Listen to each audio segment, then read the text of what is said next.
Hey guys, as you know, we're going through our 4 distinctives of what it means to be gospel-centered communities on mission to make disciples. And so last couple of weeks ago, we talked about what it means to be gospel-centered. Last week, we talked about what it looks like and means to be authentic. We had Tim, one of our group leaders, share with us some insights that he's learned over the last couple of years. And this week, I want to talk a little bit about what it means to be missional.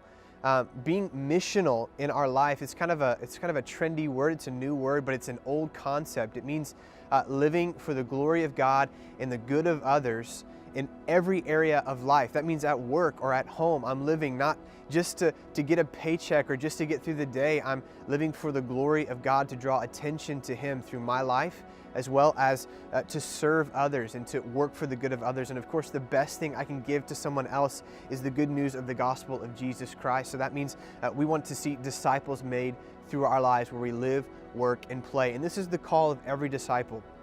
Matthew chapter 28, Jesus gave the Great Commission to every follower of Christ, not just church leaders, whether paid or volunteer. This is for every follower of Christ to live on mission for the glory of God, the good of others, where we live, work, and play. But there's also something that God has called us to do. In 2 Corinthians chapter 4, God says that the light of the gospel is placed within jars of clay so that the world around us might see the glory of God on display in us, that the light pushes back what's dark, so we as followers of Christ go into places we wouldn't naturally go with the good news of the gospel, to push back what's dark. This is what Jesus has done for us.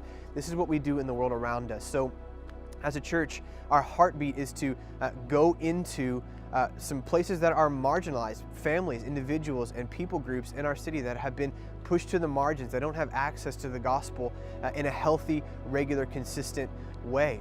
And so, as you know, we have 4 focus areas: the homeless and impoverished, disconnected youth, prisoners, and single moms. And of course, those are huge categories, and there's no way our church can tackle them on our own, so we collaborate with local ministries and local organizations who serve in these key areas. And so today, I want to introduce you to one of our partners. Sports Outreach Institute serves locally here in Lynchburg. They serve nationally all around the country, and they serve internationally, planting churches and making discipleship through sports ministry all around the world. And so they're doing some great things here locally, and there's some ways that you can get involved as a community group, and I wanted to introduce them to you and to share this opportunity with you. So here's Tyler. Hi, my name's Tyler Bodlock, and as Brenton mentioned, I work for Sports Outreach. The mission of Sports Outreach is to restore hope, transform lives, and raise up disciples who will share the good news of Jesus Christ with those around them. As part of Sports Outreach's local ministry team, I've been called to serve and love the broken and the needy right here in our own city. 2 months ago, a friend and I were blessed to be able to move into an apartment complex here in town, a low-income apartment complex. And after moving in, we felt called by the Lord to start discipleship groups for both the young boys and the young girls who live in that community. So on the boys' side of things, the form that this group has taken is that of a basketball team. And so twice per week, we take our team of boys and we practice with them, we coach them at practice, and then following practice, we share a meal with them, and then following the meal, we get together and break into small discipleship groups where each coach on the team is discipling 1 or 2 boys on the team. So if this is a ministry that interests you, there's a couple practical ways that you can get involved. The first way would be to adopt our team by praying for both the players and the coaches on the team. A second way would be to consider providing or planning a meal for our team to share following practice. A third way would be to organize a group of youth who would actually come and play our team of boys. And a fourth way would be to consider prayerfully becoming a coach and a disciple maker as part of this family. And in all of this, the goal is to see Jesus Christ glorified, and these boys become men who know and love the Lord and impact their community through that. So I just wanted to share one quick story about the way that God has already been working through this group. So before we go up to practice, we typically study and do homework with the boys for 40 minutes. And last Monday, as we were getting ready to do this, the boy that I've been mentoring and discipling, he just made a beeline for the place where we do homework. And I thought to myself, I've never seen him so excited to go read. So I walked over there and I pulled out the book that we've been reading together, and I opened it up and I was ready to read, and he looked at me, he said, "Before we start reading, can we pray?" And I said, "Yeah, what's going on, man?" And he said, "Today at school, a friend of mine, a kid in my class, collapsed, passed out and had to be taken to the hospital. He said, can we pray that God would heal him? And so we did. And for me, that was just so powerful, because though there is a lot of work to do, God is already moving in the hearts of these boys. God is already breaking down barriers and building up disciples.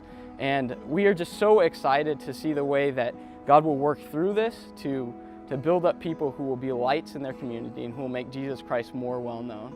If this is a ministry that you're interested in partnering with, either on the girls' side or the boys' side, we would love for you to prayerfully consider connecting with Brenton, who will hopefully be able to connect you with me. Thank you, and God bless. So as you heard Tyler say, there are a number of ways to get involved with sports outreach here locally. In addition to that, through all of our other ministry areas and focus areas in the city, there are just so many ways that the Lord might lead you as a group leader to get involved. And so here's what we want you to do. We want you to consider doing two things. The first is commit to pray. Commit to pray with your group for a focus area that the Lord might align you with. And then within that focus area, to strategically and intentionally pray for and partner with a local ministry that serves in that focus area. So like Sports Outreach Institute here locally with homeless and impoverished, or with disconnected youth, they kind of fit into both categories. And so if that could be one example. There are numerous others as well. So we want you to commit to pray for on a regular basis a local ministry partner. And then secondly, through that time of prayer together, to consider what it might look like to actually serve alongside of and to serve that ministry. So those are the two things: pray about a focus area and a ministry to partner with, and to consider then as you pray, just ask the question, Lord, what would it look like for us to serve? How would you be leading us to serve alongside of this organization? So here's what I want us to do leaving this time together. As Tyler presented to us the opportunities, I would love for 3 of our groups to intentionally and strategically partner with them in prayer and in actual service alongside of them. Consider one of the roles that he mentioned. So we're looking for 3 groups from our group of 30 plus community groups to come alongside of Sports Outreach locally to serve our city together with them.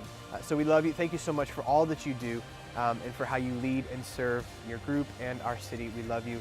We'll talk to you more soon.